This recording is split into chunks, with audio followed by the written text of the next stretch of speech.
Oui, c'est bon.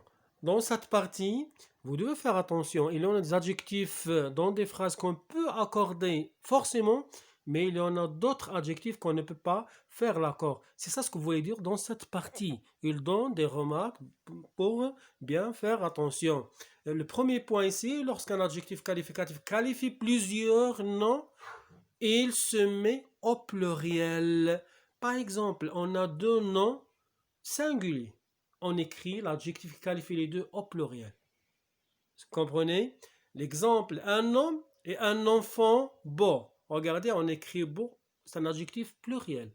Il y en a un enfant singulier, c'est un nom singulier et enfant singulier. On écrit l'adjectif qui regroupe les deux au pluriel. Ça d'une part. D'autre part, lorsqu'un adjectif qualificatif qualifie plusieurs noms de genres différents, ça veut dire de genres différents.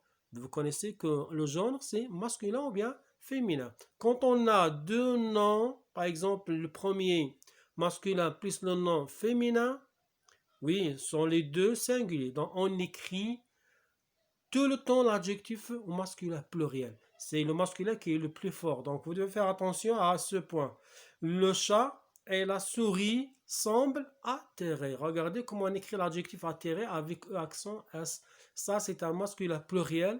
Même si on a souris, c'est un nom féminin singulier. Chat, c'est un nom masculin. Donc on écrit, donc le plus fort, comme j'ai dit avant, donc on doit écrire tout le temps au masculin pluriel. L'autre point, les adjectifs qualificatifs utilisent des noms, par exemple des fleurs, des fruits ou bien des légumes ou bien des pierres précieuses qui portent des noms comme ça, comme adjectif, ça reste tout le temps invariable. Vous connaissez?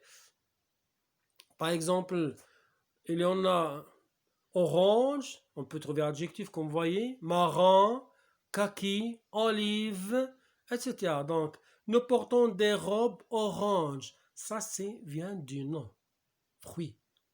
Donc, on ne doit pas accorder, on laisse l'adjectif invariable, même s'il y en a le nom qu'il qualifie au pluriel des robes, on laisse au singulier, invariable.